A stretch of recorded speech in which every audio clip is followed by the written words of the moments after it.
U.S. and global stock markets have had a wild ride this week, mainly caused by the ongoing financial crisis in Greece. Today, there is a referendum that will decide the country's financial future. Here to talk about the newest developments in the Greece situation and how they may affect us is Mark VandeVelde, a certified financial planner for Oak Partners in Auburn. Let's start with the markets this week. Mark, why were they so volatile? Well, a lot of it does have to do with what's happening in Greece. They had a major debt payment come due that they weren't able to make, and so that did cause some shock waves in the market. And on top of that, there's still the ongoing concern of whether or not Greece will actually stay in the European Union. And if they were to exit the Union, we would really be in unprecedented territory. So that all that together really creates a lot of uncertainty for the markets, and uncertainty is definitely a catalyst for volatility. And what's next? I mean, where do they go from here? The next step is that referendum, or that vote. And so the Greek citizens are going to vote whether to accept or reject a debt reform proposal made by their creditors last week. And that vote is actually happening today as we speak. Now, it's not a vote of whether they want to stay in the European Union or not. But the results of this vote could very well determine that outcome as well.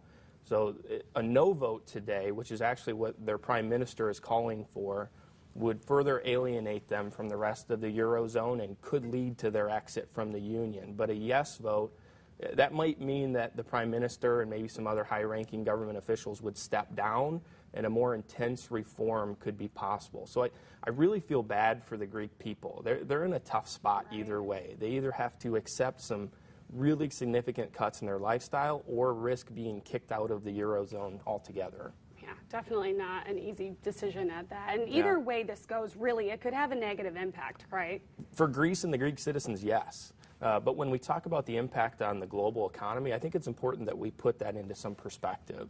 The size of the Greek economy measured by GDP last year was about $242 billion.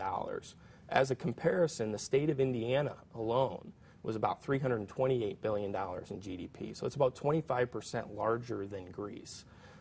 In fact, if Greece were a U.S. state, the size of their economy would rank about 25th in U.S. states. So when we talk about the impact in terms of the hard numbers, it's really not that great.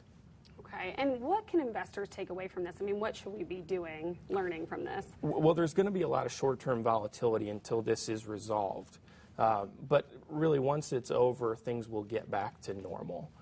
Really, the market hates uncertainty. I say that a lot.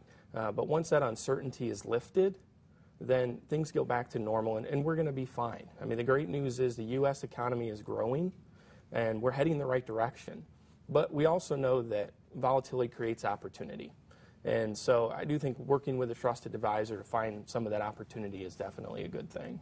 Wonderful. Well, thank you so much for breaking that down for us. Not an easy topic to discuss, and you did a great job breaking it down for us. Thanks so much. You can find out more about Oak Partners at oakpartners.com, or you can call the number on your screen. Next, Rob will have a look at the forecast, and we'll talk about some events going on in the area.